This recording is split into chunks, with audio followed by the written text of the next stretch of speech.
പാകിസ്ഥാന്റെ പരാജയ ഭീതി അവരെ വല്ലാതെ ബാധിച്ചിരിക്കുന്നു എന്ന് തന്നെ മനസ്സിലാക്കേണ്ടിയിരിക്കുന്നു. പാകിസ്ഥാന്റെ വ്യോമ പ്രതിരോധ സംവിധാനങ്ങൾ പരാജയപ്പെട്ടെന്ന് സമ്മതിച്ചിരിക്കുകയാണ് പാക് പ്രതിരോധ മന്ത്രി. പാർലമെന്റിലാണ് പാക് പ്രതിരോധ മന്ത്രി ഖ്വാജ ആസിഫിന്റെ പ്രതികരണം. നമുക്ക് ആ പ്രതികരണം കേൾക്കാം.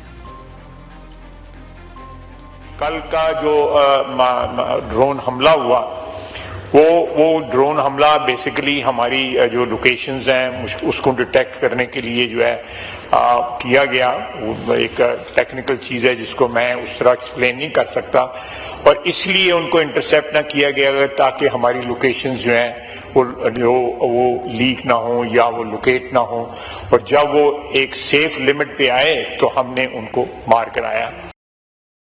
ജോസ് ചേരുന്നു. ഐസൺ, പാകിസ്ഥാന്റെ വ്യോമ പ്രതിരോധ സംവിധാനങ്ങൾ പരാജയപ്പെട്ടു എന്ന് തന്നെയാണ് പാക് പ്രതിരോധ മന്ത്രി പാർലമെന്റിൽ സമ്മതിക്കുന്നത്, അല്ലേ? തീർച്ചയായും രോഹിണി, അത് തന്നെയാണ് ഇപ്പോൾ അദ്ദേഹത്തിൻ്റെ വാക്കുകൾ ഖ്വാജ ആസിഫിൻ്റെ ഭാഗത്തു നിന്നും ഇപ്പോൾ നമ്മൾ കേട്ടത്. അതായത് അവരുടെ പ്രതിരോധ സംവിധാനങ്ങൾ നമുക്കറിയാവുന്നതാണ്.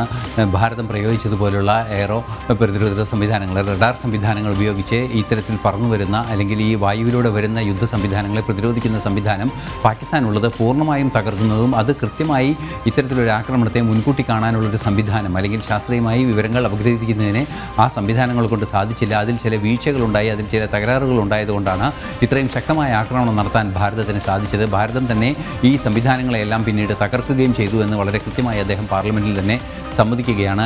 നമ്മുടെ ആക്രമണത്തിൻ്റെ ആ കൃത്യതയും ആക്രമണത്തിൻ്റെ ആ ശക്തിയും വളരെ കൃത്യമായി തന്നെ പാകിസ്ഥാൻ സമ്മതിക്കുന്ന ഒരു സാഹചര്യമാണ് ഇപ്പോൾ ഉണ്ടായിരിക്കുന്നത്. തീർച്ചയായും നമുക്കറിയാവുന്നതാണ്, ഭാരതവുമായി പല ഘട്ടങ്ങളിലും നേരിടുകയും ഇത്തരത്തിൽ പരാജയം സമ്മതിക്കുകയും ചെയ്യുന്ന ഒരു ചരിത്രം തന്നെയാണ് പാകിസ്ഥാനുള്ളത്. ഇപ്പോൾ ഈ ആക്രമണം, അതായത് ഇന്നലെ നടന്ന അതിശക്തമായ ആക്രമണം, ലാഹോറിൻ്റെ പ്രധാന നഗരങ്ങളിലെല്ലാം തന്നെ അതിശക്തമായ വ്യോമാക്രമണമാണ് നടന്നത്. ഈ വ്യോമാക്രമണവും അതുപോലെ തന്നെ കടലിൽ നിന്ന് INS വിക്രാന്തിൽ നിന്നും മറ്റും വളരെ കൃത്യമായ മിസൈൽ ആക്രമണവും നടന്നു.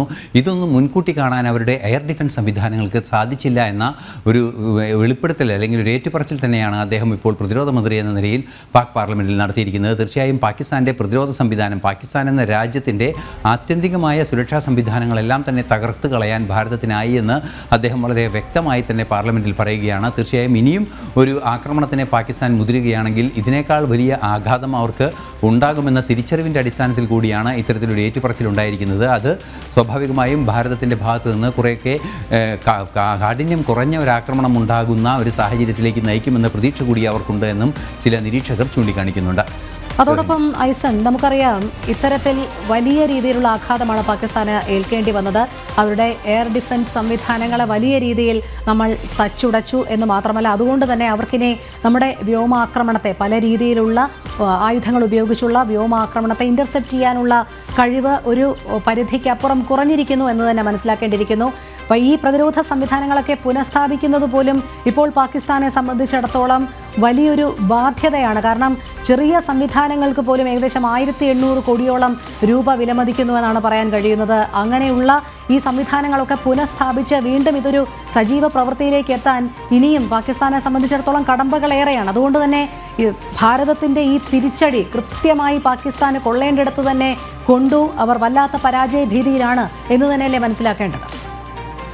തീർച്ചയായും രോഹിണി, ഈ സംവിധാനങ്ങളൊക്കെ പുനരുദ്ധരിക്കുന്നതിന് സാധ്യമായ സംവിധാനങ്ങൾ, അതായത് നമുക്കറിയാവുന്നതാണ് വലിയ തോതിൽ ഡിഫൻസ് കരാറുകളിലൂടെയാണ് അല്ലെങ്കിൽ ഇത്തരത്തിലുള്ള റെസ്ട്രിക്റ്റഡായ വിവരങ്ങൾ ലഭ്യമാക്കുന്നതിനുള്ള പ്രതിരോധ കരാറുകളിലൂടെയാണ് എല്ലാ രാജ്യങ്ങളും ഇത്തരത്തിലുള്ള ശക്തികളെല്ലാം തന്നെ ആർജിക്കുന്നത്. അത് സ്വാഭാവികമായും നമുക്കറിയാവുന്നതാണ്. ഇതിൻ്റെ അടിസ്ഥാന ഇൻസ്റ്റാളേഷൻ മുതൽ അതിൻ്റെ സാങ്കേതിക വിദ്യ പ്രവർത്തിക്കുന്ന സോഫ്റ്റ്വെയർ ഉൾപ്പെടെയുള്ള സംവിധാനങ്ങളെല്ലാം തന്നെ കാലക്രമേണയുള്ള ഒരു പ്രോസസ്സിൻ്റെ ഭാഗമായാണ് സ്വായത്തമാക്കുകയും അത് കാലിബ്രേറ്റ് ചെയ്ത് പ്രവർത്തനക്ഷമമാക്കുകയും ചെയ്യുന്നത്. അത്തരത്തിലൊരു നീക്കം നടത്തുന്നതിന് ഇനിയും വർഷങ്ങളെടുക്കും. ചുരുങ്ങിയത് 5-6 വർഷമൊക്കെ എടുക്കുന്ന ഒരു സാഹചര്യം ഉണ്ടാകും. മാത്രമല്ല, അത്തരത്തിലുള്ള കമ്മ്യൂണിക്കേഷൻ ലിങ്കുകളൊക്കെ പുനഃസ്ഥാപിക്കുന്നതിനും അതിനുള്ള സംവിധാനങ്ങൾ ഒരുക്കുന്നതിനുമൊക്കെ വലിയ രീതിയിലുള്ള നിക്ഷേപവും വേണ്ടിവരും.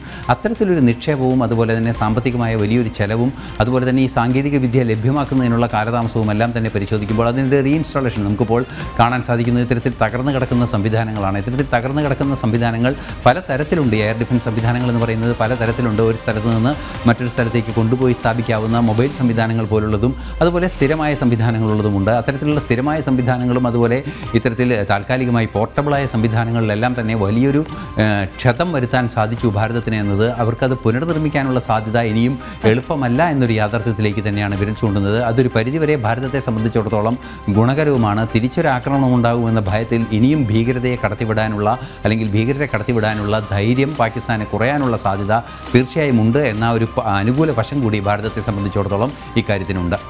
രോഹിണി. ശരി ഐസൻ.